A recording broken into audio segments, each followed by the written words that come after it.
Hello friends, welcome to सत्ता Sharma classes. हमारा आज का टॉपिक रहेगा क्लोज टेस्ट। पहले तो नाम से आप थोड़ा कंफ्यूज हो सकते हैं कि क्लोज टेस्ट होता क्या है। तो ये भी एक तरह के फिलर्स ही होते हैं, लेकिन ये सिंगल या डबल फिलर्स नहीं है, बल्कि ये एक पूरा का पूरा पैराग्राफ होता है जिसमें आपको मल्टीपल फिलर्स 8 9 जितने भी वो एग्ज़ाम के अकॉर्डिंगली, तो लास्ट में आपको हर फिलर के लिए 3 4 ऑप्शन दी होती हैं। और जिस तरह से आप सिंगल सेंटेंस में फिलअप द ब्लैंक्स करते थे, उसी तरह से अब यहाँ पर एक पैराग्राफ में ब्लैंक्स को फिल करना है। और इसके लिए आपको क्या करना है, सबसे पहले पैराग्राफ को तेज़ी से पढ़ने की कोशिश करनी है ताकि आपको मेन आइडिया मिल जाए कि वो पैराग्राफ किसके बारे में है। और फिर हम एक एक करके उन फिलर्स को फिल करेंगे। तो फर्स्ट पैसेज एक बार मैं रीडिंग देती हूँ आपके साथ साथ। I want to avoid violence. Violence हिंसा, मैं हिंसा को अवॉइड करना चाहता हूँ। Non violence the first article of my faith. Non violence अहिंसा, मेरे फेथ मीन मेरा रिलीजन या रिलीजियस बिलीफ, उसका पहला तत्व है non violence. It is also the article of my creed. Creed होता है जैसे आपके रिलीजियस बिलीफ्स हैं, कुछ सेट ऑफ बिलीफ्स हैं, प्रिंसिपल्स हैं जिनका आपकी लाइफ पे बहुत ज़्यादा इन्फ्लुएंस होता है। But I had to my choice, लेकिन मुझे चॉइस बनानी पड़ी। I had either to submit a system which I considered done irreparable harm to my country. Irreparable जिसको रिपेयर ना किया जा सके, जिसकी मुरम्मत ना हो सके, जिसको वापस अपनी फुल फॉर्म में ना लाया जा सके। तो जो भी राइटर है वो ये कहना चाहता है कि मुझे चॉइस करनी थी, या तो ऐसे सिस्टम के सामने मैं हार मान लूँ जिसने मेरे देश का बहुत ज़्यादा नुकसान कर दिया था, incur the risk of the mad fury, my people bursting forth when they the truth from my lips। या दूसरी चॉइस ये थी कि मैं अपने ही लोगों के गुस्से का शिकार बनूं जब मेरे मुंह से वो सच्चाई को जाने। I that my people have sometimes mad, मैं जानता हूँ कि मेरे लोगों ने कई बार कुछ बुरा किया है, पागलपन जैसा बिहेव किया है। I am deeply sorry for it, मैं इसके लिए सॉरी फील करता हूँ। तो ये बेसिकली महात्मा गांधी जी की स्पीच है और नॉन वायलेंस से ही आप समझ गए होंगे। अब यहाँ पर देखते हैं कि मोटे तौर पर उन्होंने क्या कहा है। नॉन वायलेंस की वो फेवर में है, लेकिन उनको ऐसा लगता है कि ज़्यादातर लोग या इंडियंस जो हैं वो काफ़ी बार हिंसक हो जाते हैं। तो अब मुझे ये चॉइस करनी है, गांधी जी कह रहे हैं कि मुझे ये चॉइस करनी है कि या तो मैं लोगों की हाँ में हाँ मिलाता रहूं या फिर अपनी बात उनके सामने रखूं और उनके गुस्से का सामना करूं। और फिर वो लास्ट में सॉरी फील करते हैं कि मेरे लोगों ने कई बार बहुत पागलपन किया है, उसके लिए आई एम डीपली सॉरी। तो अब एक एक सेंटेंस लेते हैं। I want to avoid violence, मैं हिंसा को अवॉइड करना चाहता हूँ। Non violence the first article of my faith. अब यहाँ पर ब्लैंक है जिसे आपने फिल करना है और इसके ऑप्शंस हैं was, be, is, being. Non violence the first article of my faith, इसमें आप लगा के देखें। अगर तो हम वॉज लगाते हैं तो ये पास्ट की बात हो जाती है, जबकि वो अभी इस जब भी वो बोल रहे हैं उस टाइम की बात करें, प्रेजेंट की कर रहे हैं, तो ये तो आपका कंडम हो जाता है। नॉन वायलेंस बी, बी भी नहीं आएगा क्योंकि बी की या तो प्रेजेंट फॉर्म आएगी इज एम आर या फिर पास्ट फॉर्म आएगी वॉज वर, तो बी भी आपका कैंसिल हो गया। बीइंग, ये बी के साथ कंटिन्यूस फॉर्म आईएनजी लगाकर, लेकिन वो बात कर रहे हैं प्रेजेंट की, तो यहाँ पर आएगा इज़। तो आपका जो फर्स्ट फिलर होगा उसमें इज़ आंसर चाहिए। तो जब आप एग्ज़ाम में लिखेंगे तो आपका सी पार्ट जो है, C would be your answer. Non violence is the first article of my faith. It is also the article of my creed. Also, B, ये बी है, क्या है द, आप सेकंड ऑप्शन देखते हैं last, common, simple, unique. Unique होता है जो सबसे अलग हो, सिंपल साधारण, कॉमन आम, लेकिन लास्ट यहाँ पर आना चाहिए। वो क्यों आना चाहिए? यहाँ पर फर्स्ट है, यहाँ पर लास्ट, कि फ्रॉम बिगनिंग टू एंड, शुरू से लेकर अंत तक। तो इसका यहाँ पर आंसर होना चाहिए it is also the last article of my creed. कि चाहे बिगनिंग की बात हो चाहे एंड की बात हो, क्रीड भी मैंने आपको बताया कि सेट ऑफ बिलीव्स है। आप कोई क्रीड की बात कर रहे हैं या फेथ की बात कर रहे हैं, नॉन वायलेंस ही मेरा परम धर्म है। तो फर्स्ट से आपको लास्ट जो है वो क्लियर होगा। इवन अदरवाइज भी अगर आप देखें, it is also the common, अगर आप लगाते हैं it is also the common article of my creed नहीं आएगा। It is also the simple article of my creed भी नहीं बनता। It is also the unique article of my creed भी नहीं बनेगा। और सबसे ज़्यादा हेल्प करेगा फर्स्ट और last. But I had to my choice, मुझे चॉइस करनी थी। आई हैड टू ऐसा करना पड़ा। चॉइस बनाना, चॉइस करना, उसके लिए देखते हैं third, make my choice, select my choice, prepare my choice, do my choice. Select my choice तो नहीं होगा, क्योंकि सिलेक्ट करना अपने आप में चॉइस करना होता है। I had to prepare my choice, choice को आप तैयार भी नहीं करते हैं। डू भी नहीं आता है, यहाँ पर आएगा make. I had to make my choice. तो इसलिए यहाँ पर जब आप एग्ज़ाम में आंसर लिखेंगे तो आपने मेक की ऑप्शन देखनी है कौन सी है, मेक की है ए, सो ए आप वहाँ पर लिखेंगे। सेकंड में आप ए लिखेंगे क्योंकि लास्ट था। फर्स्ट में आप लिखेंगे सी क्योंकि इज़ था। नेक्स्ट फिलर, मुझे चॉइस करनी थी, किस में करनी थी वो आगे आ रहा है। I had either to submit a system which I considered done irreparable harm to my country. Submit to होता है घुटने टेकना, हार मानना, हथियार डालना। तो वहाँ देखते हैं टू है क्या। फोर्थ में submit over, submit in, submit against, submit to. यहाँ पर fourth one is your answer. ये आपको वैसे भी प्रपोजिशंस में या फिर प्रपोजिशनल फ्रेजेस में ये पॉइंट्स क्लियर होने चाहिए। सबमिट के साथ आएगी प्रपोजिशन टू। सबमिट टू होता है घुटने टेकना। या तो मैं एक ऐसे सिस्टम के आगे हार मान लूँ या हथियार डाल दूँ, विच आई कंसिडर्ड, जिसके बारे में मुझे ऐसा लगता था, done irreparable harm to my country, कि उसने मेरे देश का बहुत बड़ा नुकसान किया था। तो इसमें आएगा पास्ट परफेक्ट टेंस। डन भी है, उससे भी आपको आइडिया लगेगा। डन जो है that is the third form of do. तो इसके पहले किया था तो मोस्ट प्रॉब्ली हैड होना चाहिए, हैड डन। देखते हैं वहाँ पर क्या है, is, was, had, has. So had is your answer. Even otherwise अगर आपको मैं एक ही करके बताऊँ, इज़, वॉज और has, which I considered is done, नहीं हो सकता। हैज़ डन, क्योंकि यहाँ पर पास्ट टेंस था, कंसिडर्ड, तो यहाँ पर टेंस आपका आएगा पास्ट परफेक्ट। अगर मैं हिंदी में कह रही हूँ किया था, तो उसमें भी आता है पास्ट परफेक्ट। तो इससे आपको ये अंदाज़ा लगेगा कि फिलर्स करने के लिए you need to have a solid knowledge of the tenses.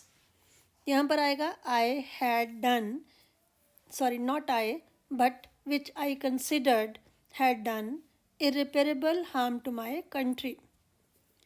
तो मेरी चॉइस करनी थी, या तो मैं ऐसे सिस्टम के आगे घुटने टेक देता जो मुझे लगता था कि जिसने देश का नुकसान किया था, या पहले आइदर है या फिर यहाँ पर आएगा और, क्योंकि आपको पता है कि कंजंक्शंस में आइदर और का कम्बिनेशन रहता है। अब वहाँ देखते हैं सिक्स्थ में और है, नॉर होता है नहीं, बट होता है परंतु, और या, एंड आपको मालूम है और। तो आइदर के साथ आता है और, अगर नाइदर हो तब आता नॉर। यहाँ पर आइदर के साथ आएगा और एंकर कि या तो मैं वो करूँ या ये करूँ, आइदर दिस और दैट। तो पहली चॉइस कि मैं उसी सिस्टम के आगे घुटने टेक दूँ, और सेकंड चॉइस और इंकर the risk of the mad fury, fury मतलब बहुत ज़्यादा गुस्सा, पागलपन की हद तक, या फिर मैं अपनी नॉन वायलेंस की बात करके खतरा मोल लूँ अपने लोगों के गुस्से का। The risk of the mad fury किसकी? माई पीपल, अपने लोगों की, अपने लोगों का गुस्सा। तो इसके लिए का के लिए प्रपोजिशन ऑफ आनी चाहिए। फिर भी हम वहाँ देखते हैं कौन कौन सी हैं। With my people, bye my people, in my people या ऑफ माई पीपल। तो यहाँ पर आएगा ऑफ। ये इसके लिए आपको प्रपोजिशंस की नॉलेज होनी चाहिए। अपने लोगों का गुस्सा, तो उसके लिए का के लिए हम लगाते हैं ऑफ। बाय होता है द्वारा, विद होता है के साथ, इन आमतौर पर होता है में। तो यहाँ पर लगेगा ऑफ। तो आपका आंसर जो है that would be option D. पहले में ऑप्शन सी, फिफ्थ में ऑप्शन सी, इस तरह से। उसके बाद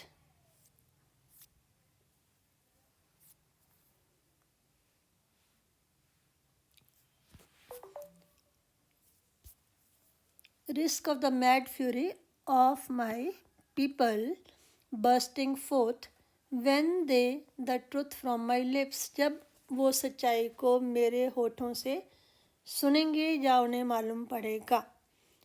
आठवां कौन सा होगा? when they listen, when they understand, when they get, when they understood, जब उन्हें पता चलता है या चलेगा। तो पास्ट टेंस तो नहीं आएगा। लिसन के साथ टू आना चाहिए, तो टू नहीं है इसलिए लिसन भी नहीं होगा। अंडरस्टैंड या get, when they understand the truth from my lips या when they get the truth from my lips, जब सच्चाई उन्हें मेरे होठों से मिलेगी। तो अंडरस्टैंड नहीं आएगा, गेट आएगा। When they get the truth from my lips. Next है I that my people have sometimes mad, मैं जानता हूँ कि मेरे लोग कई बार पागल हुए हैं या पागलों की तरह बिहेव किया है। मैं जानता हूँ तो प्रेजेंट टेंस चाहिए। नाइन्थ में I know, I knows, I knew, I known. यहाँ पर भी टेंसेस की आपकी नॉलेज चाहिए। नोज जो है प्रेजेंट में तो लगता है लेकिन थर्ड पर्सन सिंगुलर के साथ लगता है। आई थर्ड पर्सन नहीं है, that is the first person. तो आपकी ये ऑप्शन कैंसिल हो गई। मैं जानता हूँ प्रेजेंट टेंस है तो न्यू भी नहीं होगा और नोन भी नहीं होगा। ना सेकंड फॉर्म होगी, ना थर्ड फॉर्म होगी, ना फर्स्ट फॉर्म के साथ एस या ई एस होगा। सो ये बचता है ए आई नो। सो उसमें आपका आंसर आएगा आई नो, मैं जानता हूँ। That my people have sometimes, अब यहाँ पर हैव है तो हैव प्रेजेंट परफेक्ट में आता है, उन्होंने ऐसा किया है।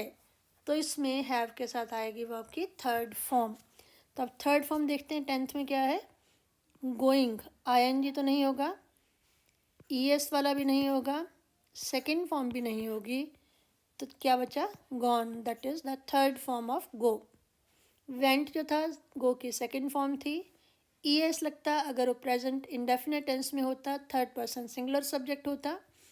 आई एन जी लगता है कंटिन्यूस फॉर्म में, और क्योंकि हैव ऑलरेडी लगा है उससे हमें आइडिया लगेगा कि ये प्रेजेंट परफेक्ट होगा, उसमें आएगा वर्ब की थर्ड फॉर्म। तो इस तरह से आपने देखा क्या आपने इस क्वेश्चन में करना है। मैंने बहुत सिंपल सा पैसेज लिया है ताकि आप पहले पैसेज में ही डिस्करेज होके इस क्वेश्चन के बारे में सोचना बंद न कर दें। ये आपके एसएससी के एग्ज़ाम हो, आपका बैंक एग्ज़ाम हो, हर तरह के एग्ज़ाम में इस तरह का क्वेश्चन आता है। इसको क्लोज टेस्ट भी कहते हैं, फिलर्स भी कहते हैं। और क्लोज टेस्ट मैंने एग्जैक्ट वर्ड इसलिए लिखा ताकि आपको ये वर्ड सुन के सिलेबस में परेशानी ना हो।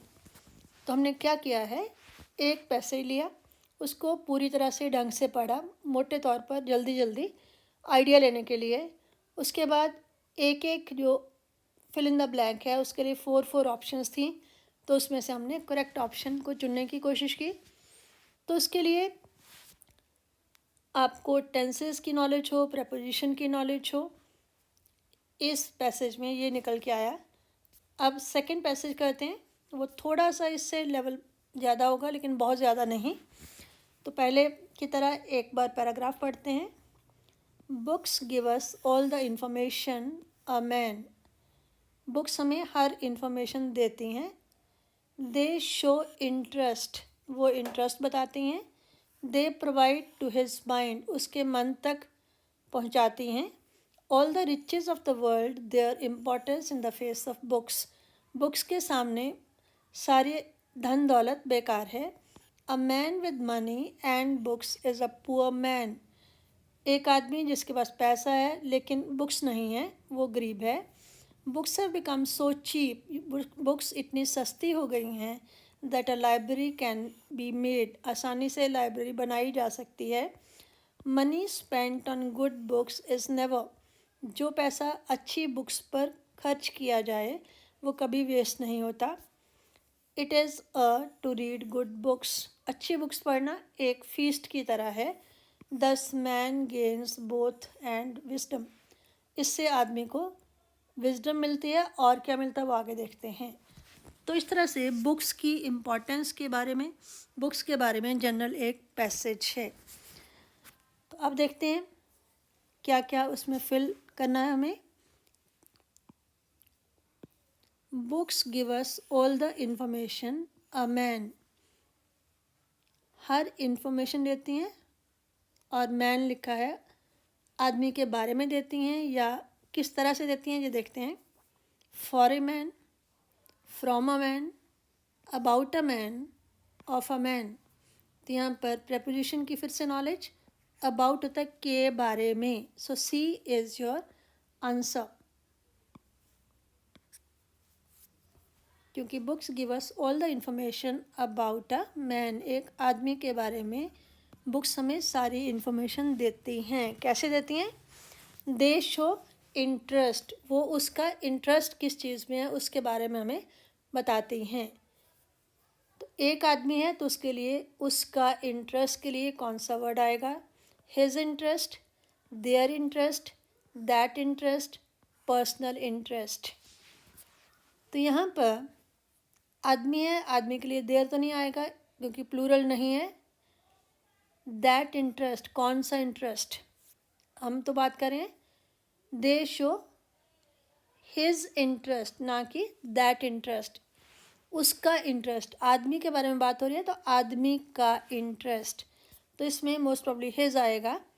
पर्सनल इंटरेस्ट नहीं आएगा क्योंकि दे शो पर्सनल इंटरेस्ट। अभी पहली लाइन के साथ भी हमें पैसेज है तो उसका लिंक बनाना पड़ता है। तो बुक्स हमें आदमी के बारे में इंफॉर्मेशन देती हैं। दे शो हिज इंटरेस्ट, वो हमें उसका इंटरेस्ट बताती हैं। तो हिज यहाँ पर ए है, so A is your answer. They provide to his mind, वो हमें उसके दिमाग तक, उसके माइंड तक पहुँचाती हैं कि उसके मन में क्या चल रहा है, वो कैसा सोचता है, उसका थिंकिंग लेवल क्या है, किस तरह की बुक्स पढ़ता है, उससे आइडिया लग जाता है। तो they provide to his mind, देखते हैं इसमें क्या आना चाहिए। Road to his mind, access to his mind, index to his mind, approach to his mind. Road to, किसी की तरफ रास्ता होना, अप्रोच भी उसी सेंस में है। एक्सेस होता है पहुंच, और इंडेक्स होता है जैसे बुक्स वगैरह होती हैं तो उनके पहले क्या क्या है, सूचक क्रमांक, उसमें हर चैप्टर में क्या क्या है उसके बारे में इंडेक्स में दिया होता है। दे प्रोवाइड एक्सेस टू, वैसे भी एक्सेस के साथ प्रेपोजिशन टू लगती है। एक्सेस टू होता है पहुंच। I have easy access to the prime minister, मैं प्राइम मिनिस्टर के पास आसानी से जा सकता हूँ। Nobody has access to the chief minister, कोई भी आसानी से चीफ मिनिस्टर तक नहीं पहुंच पाता। तो एक्सेस के साथ टू आता है और एक्सेस का मीनिंग होता है पहुंच। तो यहाँ पर आएगा दे प्रोवाइड, वो हमें प्रदान करती हैं। प्रोवाइड से भी क्लियर होता है, दे प्रोवाइड एक्सेस, वो हमें एक्सेस देती हैं उसके माइंड तक। ये सेकंड और थर्ड लाइन ऑलमोस्ट इक्वल है मीनिंग में कि बुक्स किस तरह की कोई व्यक्ति पढ़ता है उससे हमें आइडिया लग जाता है कि उसका इंटरेस्ट क्या है और वो उसके माइंड तक हमें पहुंचाती हैं। आगे है all the riches of the world their importance in the face of books, books के सामने जितनी भी अमीरी, जितनी भी धन दौलत है उसकी इम्पोर्टेंस कम हो जाती है। अब यहाँ पर वर्ब आना चाहिए, देखते हैं कौन सा है। Lose their importance, fade their importance, lose their importance, vanish their importance. अब LWS लूज तो होता है ढीला, तो इसका मीनिंग नहीं आ गया। वैनिश भी नहीं आया, वैनिश होता है आंखों से ओझल हो जाना। फेड होता है डिम हो जाना।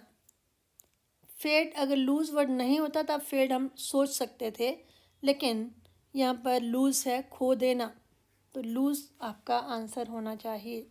लेकिन इसको करने से लिए पहले आपको इन दोनों के स्पेलिंग आने चाहिए कि कौन से लूज़ का मीनिंग खोना है, कौन से लूज़ का मीनिंग ढीला है।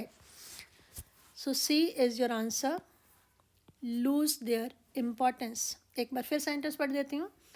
All the riches of the world lose their importance in the face of books, वो अपनी इम्पोर्टेंस खो देती हैं।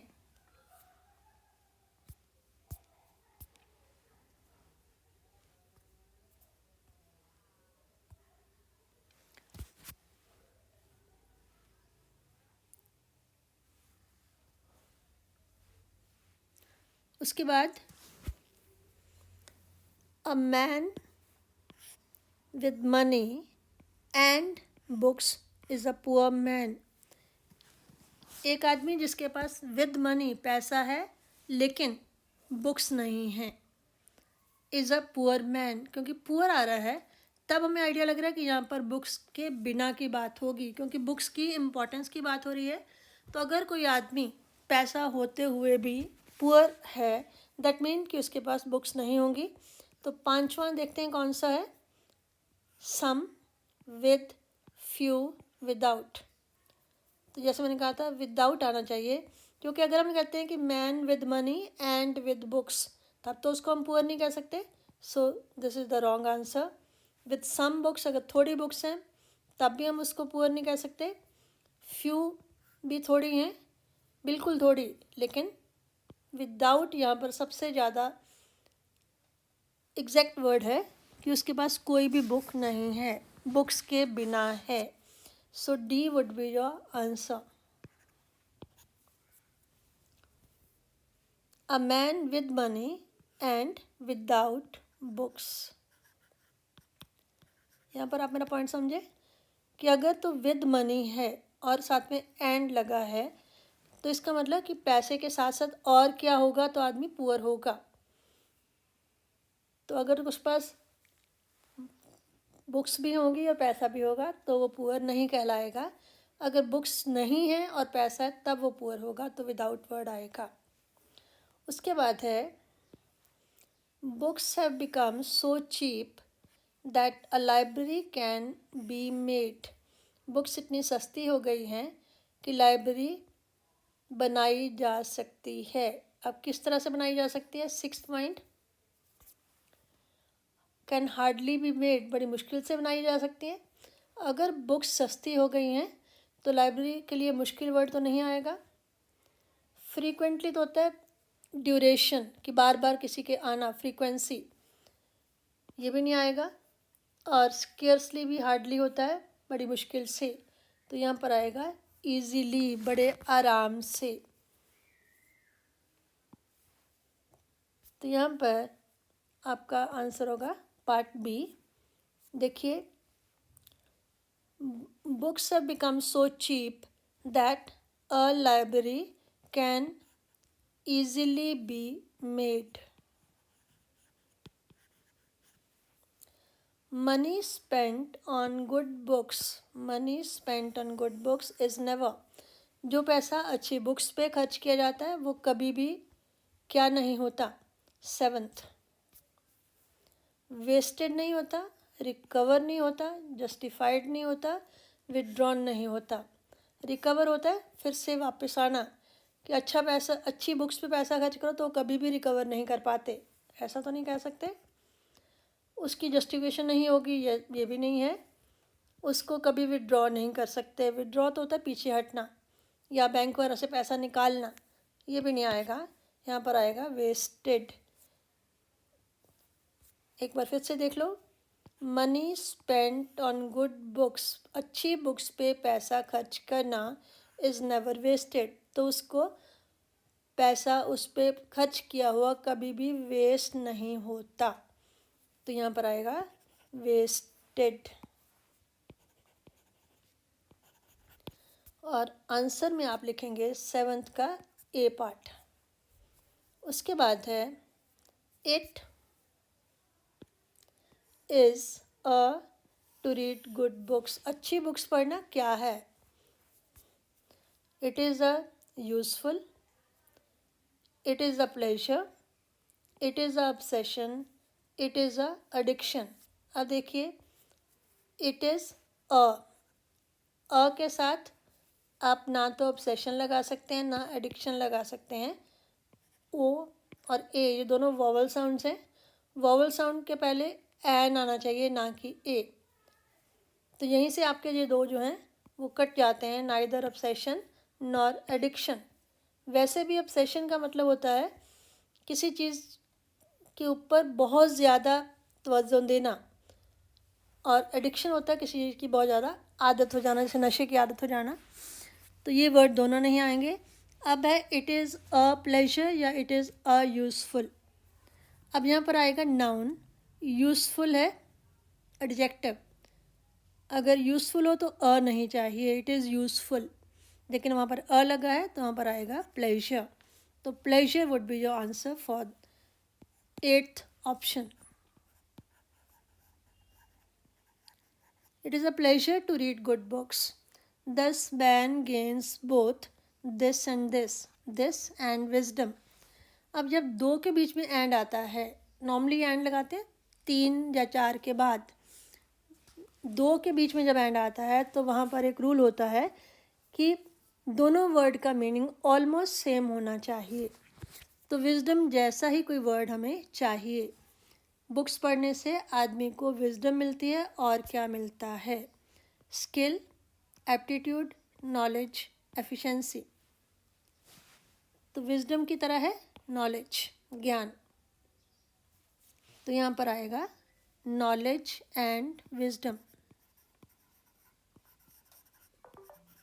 क्योंकि स्किल और विजडम तो दो अलग बातें हैं। उसी तरह से एप्टीट्यूड और विजडम भी दो अलग बातें हैं। एप्टीट्यूड होता है आपके अंदर कोई स्किल होना, और एफिशिएंसी होता है किसी चीज़ को अच्छी तरह से कर पाने की योग्यता होना। लेकिन नॉलेज जो है that is a word very close to wisdom, तो यहाँ पर आएगा knowledge, that is part C. तो ये हमने एक और पैसेज किया, एक बार फिर से पढ़ के बता देती हूँ।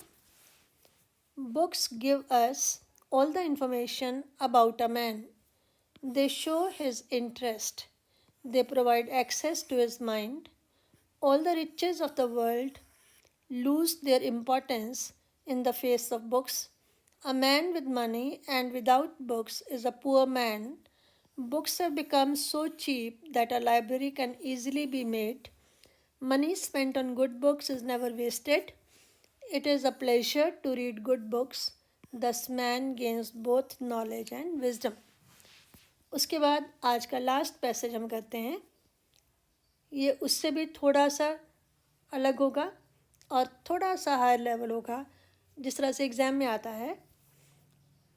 तो आइए करते हैं, एक बार इस पैसेज को रीड करते हैं पहले। New industries supported by foreign interest offer salaries to their employees at all levels of responsibility than locally owned industries. दो तरह के इंडस्ट्रीज, एक इंडस्ट्री जिसमें फॉरेन इंटरेस्ट है और दूसरी हैं जो लोकली ओन्ड हैं, जिसके ओनर लोकल हैं। उन दोनों में कंपैरिजन हो रहा है सैलरी के बारे में। दे नीड पीपल, दे यहाँ पर आएगा industry supported by foreign interest. उनको किस तरह के लोग चाहिए होते हैं, and are to pay high wages, वो हाई वेजेस देने को तैयार हो जाते हैं। Local industries often the high salaries offered by foreign supported industries.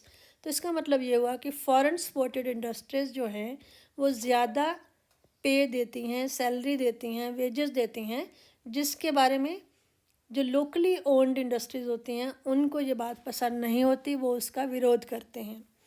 Arguing that this will raise all wages to an excessive level, क्योंकि उनका ये तर्क होता है कि ज़्यादा वेज से बहुत ज़्यादा लेवल बढ़ जाएगा पैसा देने का। वर्कर्स इन लोकल इंडस्ट्रीज, जब वो वर्कर्स जो लोकल इंडस्ट्री में काम करते हैं, seeing the sharp in the job पे विल एजिटेट, जब उनको लगेगा कि हमें तो बहुत कम मिलती है, उन्हें बहुत ज़्यादा मिलती है, बहुत डिफरेंस है, तो वो एजिटेशन शुरू करते हैं for an improvement in their salaries. This eventually in the end will drain the resources, drain सोख लेना, कम कर देना, रिसोर्सेज उनके संसाधन, एंड देयर प्रॉफिटेबिलिटी। तो इस तरह से मोटे तौर पर जब हमने पैसेज को देखा तो हमें ये मालूम हुआ कि इसमें ये बात हो रही है, दो तरह की इंडस्ट्रीज़ हैं। एक हैं जिनके पीछे फॉरेन सपोर्ट है, दूसरी हैं जिनके पीछे सपोर्ट फॉरेन नहीं है बल्कि लोकल ओनर्स हैं। फॉरेन वाले ज़्यादा पेमेंट कर देते हैं, लोकल वाले इसको प्रोटेस्ट करते हैं, और फिर जो एम्प्लॉयज़ होते हैं लोकल वाले वो भी एजिटेट करते हैं कि हमें भी ज़्यादा मिले। तो अल्टीमेटली जो लोकल वाले होते हैं उनके रिसोर्सेज भी काफ़ी कम हो जाते हैं और उनकी प्रॉफिटेबिलिटी, उनका लाभ के चांसेस भी काफ़ी कम हो जाते हैं। अब देखते हैं एक एक sentence. New industries supported by foreign interest, वो इंडस्ट्री जिनके पीछे फॉरेन का हाथ है, offer salaries to their employees at all levels of responsibilities. तो वो किस तरह की सैलरी देते हैं, पहले है देखते हैं, और दूसरा है सैलरी। पहला है seldom offer, never offer, usually offer, reluctantly offer. ये सारे के सारे एडवर्ब्स हैं। सेल्डम होता है नहीं, कभी नहीं, नेवर भी वैसा ही है। तो हम यहाँ पर देख रहे हैं जो मोटे तौर पर पढ़ा था कि वो अच्छी सैलरी देते हैं। तो इसका मतलब ये हुआ कि आपका ना तो सेल्डम आएगा ना नेवर आएगा, नेगेटिव नहीं आएगा। रिलक्टेंट होता है अनविलिंग, रिलक्टेंटली ना चाहते हुए। तो ये तीनों नेगेटिव सेंस में जाते हैं। लेकिन जब हम फॉरेन सपोर्टेड इंडस्ट्रीज़ की बात करते हैं तो वो तो खुद उन्हें ज़्यादा वेजेस देते हैं। तो यूजुअली होता है अक्सर, प्रायः। तो आपका आंसर यहाँ पर आना चाहिए यूजुअली। तो यूजुअली के लिए है सी, तो C would be your option. Offer, usually offer salaries to their employees, किस तरह की salaries, better salaries, comparable salaries, unreasonable salaries, proportionate salaries. Comparable होता है जो दूसरों के साथ कंपेयर की जा सके, अनरीजनेबल जो सही ना हो, प्रोपोर्शनेट जितना काम किया उसके उतना पैसा। लेकिन बेटर, हमने कंपैरिजन करना है दो तरह की इंडस्ट्रीज़ में, तो बेटर जो है पॉजिटिव सेंस में कंपैरिजन का वर्ड है, गुड, बेटर, बेस्ट। तो यहाँ पर आएगा बेटर। तो यहाँ पर हम लगा देंगे they usually offer better salaries to their employees at all level of responsibility than, better than, comparison है तो इसलिए हमने डिग्री, सेकंड डिग्री लगाई। then, अब किसके साथ कंपैरिजन है, लोकली ओन्ड इंडस्ट्रीज। अब third, then, did, then there, then does, then could। यहाँ पर क्या है, their locally owned industries, than does locally owned industries, than did locally owned industries. तो इसमें आपको क्या सही लग रहा है? देयर, उनके, काउंटर पार्ट की बात करनी है तो यहाँ पर पोजेसिव आना चाहिए। उनका, मेरा, तुम्हारा, उनका, उसका, पोजेसिव चाहिए। तो ना तो डिड पोजेसिव है, ना डज पोजेसिव है, ना कुड पोजेसिव है, जो सारे के सारे वर्ब्स हैं। तो पोजेसिव है देयर। सो बी पार्ट जो है that is your right option. Then their locally owned industry, एक बार फिर सेंटेंस पढ़ लीजिए। न्यू इंडस्ट्रीज supported by foreign interests usually offer better salaries to their employees than their locally owned industries. They need, वो ऐसा क्यों करते हैं, उन्हें बेटर इंडस्ट्रीज क्यों बेटर सैलरी क्यों देते हैं? दे नीड पीपल, किस तरह के लोग उन्हें चाहिए? तो fourth one, they need less people, they need local people, they need more people, they need talented people. तो टैलेंटेड, जिनके पास टैलेंट है, जिनके पास प्रतिभा है। टैलेंटेड होता है प्रतिभाशाली। तो उनको कम लोग चाहिए ऐसा नहीं है, उनको लोकल लोग चाहिए ऐसा नहीं है, उनको ज़्यादा लोग चाहिए ऐसा नहीं है, उनको चाहिए टैलेंटेड लोग। तो आपका यहाँ आंसर होगा डी, टैलेंटेड। यहाँ पर है कि जो फॉरेन सपोर्टेड इंडस्ट्रीज़ हैं वो अपने एम्प्लॉयज़ को बेटर सैलरीज क्यों ऑफ़र करती हैं? उनको चाहिए टैलेंटेड पीपल, उन्हें प्रतिभाशाली लोग चाहिए। And are to pay high wages to them, and are, talented लोग चाहिए तो उनके लिए क्या हैं, वो तैयार हो जाते हैं। पांचवा, and are bound to, bound होता है अंडर कंपल्शन, विलिंग टू अपनी इच्छा से देना, फोर्स टू फिर से कंपल्शन, रिलक्टेंट, नॉट विलिंग। तो ये तीनों वर्ड जो हैं वो नेगेटिव आ गए। हमें चाहिए कि वो अपनी इच्छा से, क्योंकि उन्हें टैलेंट ज़्यादा इम्पॉर्टेंट होता है, तो टैलेंटेड लोग चाहिए, उसके लिए दे आर विलिंग टू, वो तैयार हो जाते हैं, आराम से वो दे देते हैं। एंड आर विलिंग, विलिंग होता है अपनी इच्छा से, अपनी मनमर्जी से देना। To pay high wages to them. अब सिक्स्थ में क्या है? To accept, to hire them, to bribe them, to retain them, to enrich them. सारी की सारी वर्ब्स हैं, वो कोई प्रॉब्लम नहीं है। अब उनको पैसे ज़्यादा क्यों देने को वो तैयार होते हैं? टू हायर, हायर होता है नौकरी पे रखना, ब्राइब होता है रिश्वत देना, तो रिश्वत तो नहीं देते हैं। एनरिच होता है किसी को अमीर बनाना, वो भी उनका पर्पज़ नहीं है। उनका पर्पज़ है कि एम्प्लॉय जो है उनकी कंपनी में बना रहे, डटा रहे, किसी और कंपनी में ना चला जाए। तो इसके लिए होगा वर्ड रिटेन। रिटेन होता है कि आप उनकी कंपनी में बने रहें, रुक जाएं, कहीं और ना जाएं। तो retain is the right option. So C आपका आंसर होगा, टू रिटेन देम। आपको पता ही होगा कि जो इंडस्ट्रीज़ होती हैं वहाँ पर बहुत कंपटीशन होता है अच्छे एम्प्लॉयज़ के लिए। तो जो अच्छे एम्प्लॉयज़ हैं उनको दूसरी कंपनियां हायर सैलरी देकर अपनी तरफ खींचने की कोशिश करती हैं। तो अच्छे एम्प्लॉयज़ को रिटेन करने के लिए वो उन्हें अच्छी वेजेस देते हैं।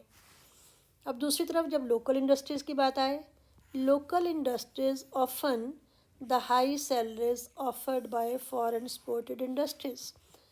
तो लोकल इंडस्ट्री अक्सर इस बात का विरोध करती हैं। किस बात का? जो high salaries foreign supported industry वाले देते हैं। तो विरोध करने के लिए देखते हैं वर्ब कौन सा आएगा सेवन्थ में। दे ऑफन एक्सेप्ट, एक्सेप्ट होता है स्वीकार करना। दे ऑफन पे, पे होता है पेमेंट करना। दे ऑफन प्रोटेस्ट, प्रोटेस्ट होता है विरोध करना। दे ऑफन अपहोल्ड, अपहोल्ड होता है किसी की बात को मानना, उसको जस्टिफाई करना। तो यहाँ पर प्रोटेस्ट करना, वो विरोध करते हैं। ये सारी चीज़ें जो हैं वो पॉजिटिव हैं। एक्सेप्ट करना, वो उनकी बात मान लेते हैं, उनको पे देते हैं, उनको अपहोल्ड करते हैं, नहीं, वो उनके अगेंस्ट प्रोटेस्ट करते हैं कि आप इतने पैसे क्यों देते हो। They often protest the high salaries offered by foreign supported industries. Arguing, ये तर्क देते हुए, that this will raise all wages to an excessive level. तो लोकली ओन्ड इंडस्ट्रीज वालों का तर्क ये होता है कि अगर आप हाई सैलरी दोगे तो दिस विल रेज, वो बढ़ा देगा। 8वां, दिस विल नॉट रेज, तो वो तो बोलते हैं बढ़ा देगा, तो नॉट तो नहीं होगा। दिस विल हार्डली रेज, बड़ी मुश्किल से बढ़ाएगा, वो भी नहीं है। दिस विल कंसिडरेबली रेज या अनरीजनेबली रेज। कंसिडरेबली कुछ हद तक या काफ़ी हद तक बढ़ा देगा, लेकिन अनरीजनेबली होता है ज़रूरत से ज़्यादा बढ़ा देगा, जिसकी ज़रूरत नहीं है। तो यहाँ पर जब वो प्रोटेस्ट करते हैं तो सबसे स्ट्रॉन्ग वर्ड होगा अनरीजनेबली। कंसिडरेबली जो है वो बिल्कुल मीडियम जैसा वर्ड है, लेकिन अगर आप प्रोटेस्ट करते हैं तो आप जब ज़्यादा से ज़्यादा स्ट्रॉन्ग वर्ड्स में प्रोटेस्ट करेंगे, सो अनरीजनेबली जो है सबसे स्ट्रॉन्ग वर्ड है यहाँ पर। सो डी आपका ऑप्शन होगा 8th में। This will unreasonably increase all the wages to an excessive level. दूसरी तरफ वर्कर्स क्या करते हैं? Workers in local industries seeing the sharp in job pay, वो देखते हैं बहुत ज़्यादा डिफरेंस है जॉब पे में। Will agitate for an improvement in their salaries, तो वो भी इम्प्रूवमेंट सैलरीज में लाने के लिए एजिटेट करेंगे, ऐसा तर्क देती हैं लोकली ओन्ड इंडस्ट्रीज कि जब हमारे एम्प्लॉयज़ दूसरे एम्प्लॉयज़ की इतनी ज़्यादा पे देखेंगे तो वो देखेंगे कितना ज़्यादा डिफरेंस है। सीइंग द शार्प, अब 9th में, the sharp hike, sharp cut, sharp decrease, sharp difference. Cut in wages तो नहीं है, डिक्रीज इन वेजेस भी नहीं है, क्योंकि वेज तो बढ़ी हुई है, कम नहीं हुई है। कट नहीं हुआ है, कम नहीं हुई है, या तो हाइक या डिफरेंस। लेकिन दोनों का जब कंपैरिजन किया जाएगा तो डिफरेंस की बात होगी, तो डी आपका आंसर होगा, शार्प डिफरेंस इन वेजेस।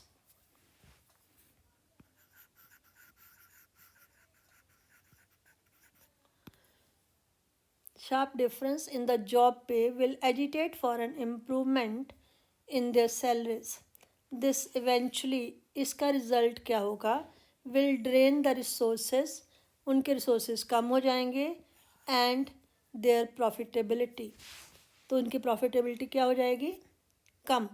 तो कम के लिए देखते हैं, check their profitability, lower their profitability, fulfill their profitability, enhance their profitability। तो जब प्रॉफिटेबिलिटी कम होने की बात हो रही है तो एनहांस होता है बढ़ना, ये नहीं होगा। फुलफिल भी पॉजिटिव वर्ड हो गया, पूरा करना वो भी नहीं होगा।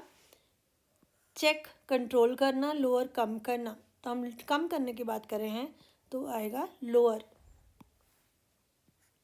तो इसका आंसर होगा B, will lower their responsibility. तो इस पैसेज को एक बार फिर से पढ़ के देखते हैं कि कोई हमारी गलती तो नहीं रह गई, कोई सेंस बन रही है या नहीं। New industries supported by foreign interest usually offer better salaries to their employees at all levels of responsibility than their locally owned industries. They need talented people and are willing to pay high wages to retain them. Local industries often protest the high salaries offered by foreign supported industries, arguing that this will unreasonably raise all wages to an excessive level. Workers in local industries, seeing the sharp difference in job pay, will agitate for an improvement in their salaries. This eventually will drain the resources and lower their profitability. तो इस तरह से आपने देखा कि एक तो हमें वर्ड्स के मीनिंग क्लियर होने चाहिए, टेंसेस आने चाहिए, और पूरे पैसेज का मोटे तौर पर आइडिया होना चाहिए कि किस डायरेक्शन में आगे बढ़ रहा है, पॉजिटिव सेंस में या नेगेटिव में। तो इसमें कंजंक्शंस का भी काफ़ी रोल रहता है। तो ये सारे पॉइंट्स पर आपको काम करना होगा इस तरह के क्वेश्चंस को अटेम्प्ट करने के लिए। तो ये था क्लोज टेस्ट, इसके 3 पैसेजेस उनका लेवल थोड़ा थोड़ा बढ़ाकर मैंने दिए हैं। तो आपके एसएससी के लिए जो लोग प्रिपेयर कर रहे हैं, उनके प्रीलिम्स आने वाले हैं, तो this will prove helpful to them. और आगे की वीडियो में मैं उनके जो लास्ट ईयर के क्वेश्चन पेपर हैं उनको सॉल्व करूँगी, तो उसे देखना भी मत भूलें। Thank you.